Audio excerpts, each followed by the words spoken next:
4 വർഷം കൊണ്ട് ഉന്നത വിദ്യാഭ്യാസ മേഖലയിൽ 6000 കോടി രൂപ ചെലവിട്ടതായി മന്ത്രി doctor R Bindu. Madappally government college വജ്ര ജൂബിലി കെട്ടിട നിർമ്മാണ ഉദ്ഘാടനം നിർവഹിച്ചു സംസാരിക്കുകയായിരുന്നു മന്ത്രി.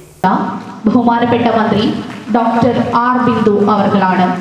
സ്ത്രീ ശാക്തീകരണത്തിലും ഉന്നത വിദ്യാഭ്യാസ നവീകരണ പ്രവർത്തനങ്ങളിലും 4 വർഷം കൊണ്ട് ഉന്നത വിദ്യാഭ്യാസ മേഖലയിൽ 60,000 കോടി രൂപ ചിലവിട്ടെന്നും പശ്ചാത്തല വികസനവും അക്കാദമിക മികവും സാധ്യമാക്കിയതോടെ സർക്കാർ കോളേജുകളും സർവകലാശാലകളും ദേശീയ അന്തർദേശീയ റാങ്കിങ്ങിൽ മുന്നിലെത്തി.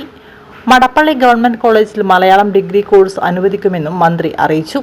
കേരളത്തിന്റെ അടിസ്ഥാന ആവശ്യങ്ങൾ, നമ്മൾ അഭിമുഖീകരിക്കുന്ന സാമൂഹ്യ പ്രശ്നങ്ങൾ, അതിനൊക്കെ സൊല്യൂഷൻസ് നിർദ്ദേശിച്ചുകൊണ്ട് പ്രതിഭാശാലികളായിട്ടുള്ള കുട്ടികൾ അവരുടെ നൂതനാശയങ്ങൾ മുന്നോട്ട് വയ്ക്കുന്നുണ്ട്. ഈ കോളേജിൽ എന്നെ കേൾക്കുന്ന കുട്ടികളുടെ അറിവിലേക്കായിട്ട് പറയുകയാണ്, നാടിനു വേണ്ടുന്ന ജനോപകാരപ്രദമായിട്ടുള്ള ഒരു ഇന്നോവേറ്റീവ് ഐഡിയ, നൂതനാശയം നിങ്ങൾ മുന്നോട്ട് വച്ചാൽ 5 ലക്ഷം രൂപ മുതൽ 25 ലക്ഷം രൂപ വരെ സാമ്പത്തിക പിന്തുണയും മെന്ററിങ്ങും ഗൈഡൻസും എല്ലാം ഗവൺമെൻറ് നൽകും. കേരളത്തിൻ്റെ അഭിമാനമായ കേരള സ്റ്റാർട്ടപ്പ് മിഷൻ നിങ്ങളുടെ നൂതനാശയത്തിന് പേറ്റന്റ് എടുക്കാനും അതിനെ വിപണിയുമായി ബന്ധപ്പെടുത്താനും ഒക്കെയുള്ള എല്ലാ സഹായവും ചെയ്തു തരും. സംരംഭങ്ങളെ കൂടി പ്രോത്സാഹിപ്പിച്ചുകൊണ്ട് തൊഴിലന്വേഷകർ എന്ന നിലയിൽ നിന്ന് തൊഴിൽദായകരായി, തൊഴിൽ സൃഷ്ടാക്കളായി മാറി സമപ്രായക്കാർക്കും സഹപാഠികൾക്കും തൊഴിൽ നൽകാൻ കെൽപ്പുള്ളവരായി മാറണം എന്നുള്ളതാണ് പ്രതീക്ഷിക്കുന്നത്. അതുപോലെ സമൂഹത്തിന് വേണ്ടുന്ന പുത്തൻ അറിവുകളുടെ ഉൽപ്പാദകരായി വിദ്യാർത്ഥികൾ മാറണം. അതിന് അവരുടെ ജിജ്ഞാസയുടെ ഉത്തോലകത്തെ പ്രയോജനപ്പെടുത്താൻ അധ്യാപക സമൂഹത്തിനാകണം.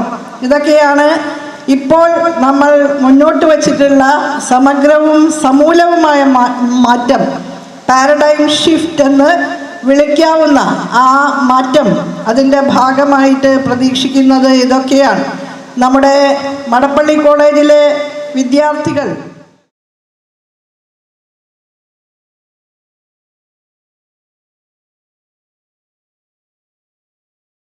ചടങ്ങിൽ കെ രമ MLA അധ്യക്ഷയായി. PWD assistant executive engineer Shanid report അവതരിപ്പിച്ചു.